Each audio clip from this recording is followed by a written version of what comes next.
Atha Yoga Anushasanam. Namaste. Welcome to Unravel the Thread, a podcast for people who want to apply the Yoga Sutras to yoga practice and to life today. Available online at simple-yoga.org, where you can also find dozens of videos for practice, hundreds of articles, videos for chanting, and guided meditations, all free resources to enrich your yoga practice. I am Ruben Vasquez, your companion on this journey of exploration. I am grateful for your comments and questions. It really makes my day to know that Unravel the Thread is making a difference in your practice and in your life. This podcast presents excerpts from the book Unravel the Thread, the complete guide for living the Yoga Sutras today. It also offers practices inspired by the Yoga Sutras of Patanjali. If you love the podcast and want to support my work as an independent content creator, on the simple-yoga.org website, you can easily donate to keep the podcast going. Today we will explore a mantra for presence. We return again and again to this simple idea. Yoga is a lifelong journey towards presence. All yoga techniques aim to bring us into full participation in the eternal present moment. Traditionally, mantra is a way of inviting our attention to this moment through the repetition of a word or phrase. Usually this repetition, japa, requires some effort to keep our mind rooted in the present.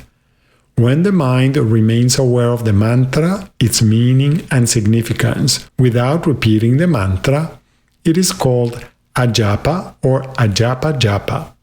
In other words, the habit of repeating the mantra with awareness and conviction anchors a part of our mind to the mantra.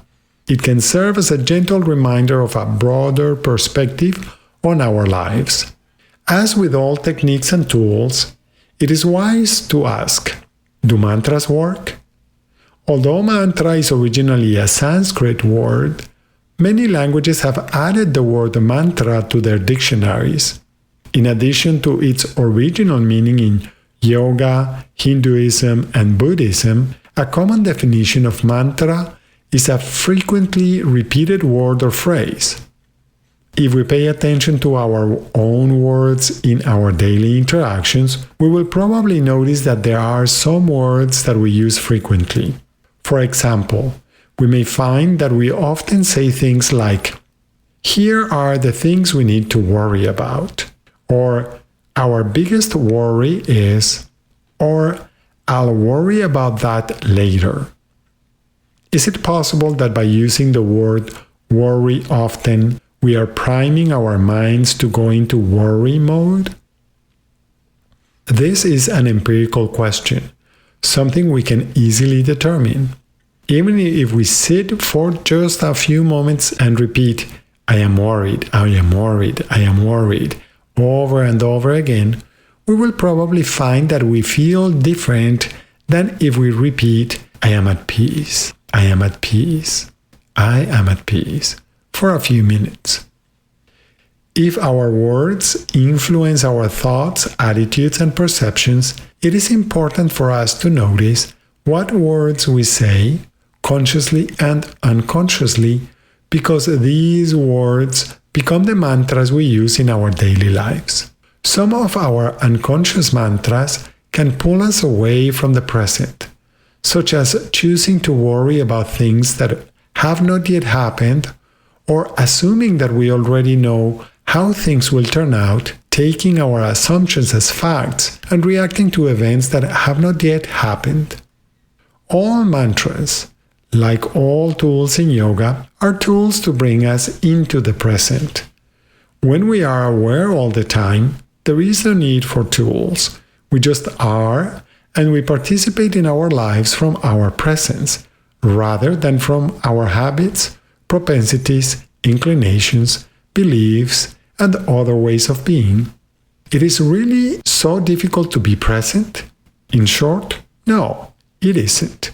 Either we are present or we're not. When we notice that we're not present, we drop the distraction, whatever it may be, and we return to presence.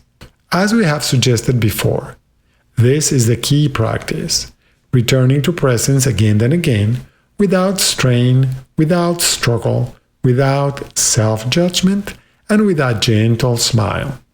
In searching for ways to apply the Yoga Sutras of Patanjali, we found several ways to use mantras, including the mantra Om in Sutra 127, as a support in meditation in Sutra 3.2, and we also explored the mantras for applying the yamas, as well as the niyamas. We mentioned earlier that one of the ways we distract ourselves is by believing that we can accurately predict the future. It is safe to say that we are not good at predicting.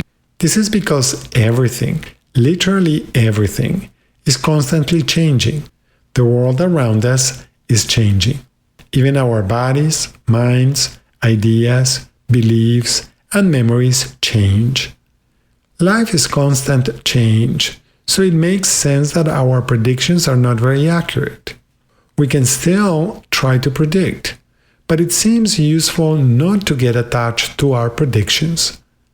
This is easier if we examine our past predictions and recognize that our past predictions have never been very accurate.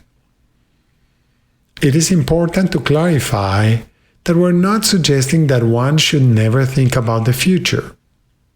It makes sense that it is useful to plan or have a general awareness of the future so that we can prepare.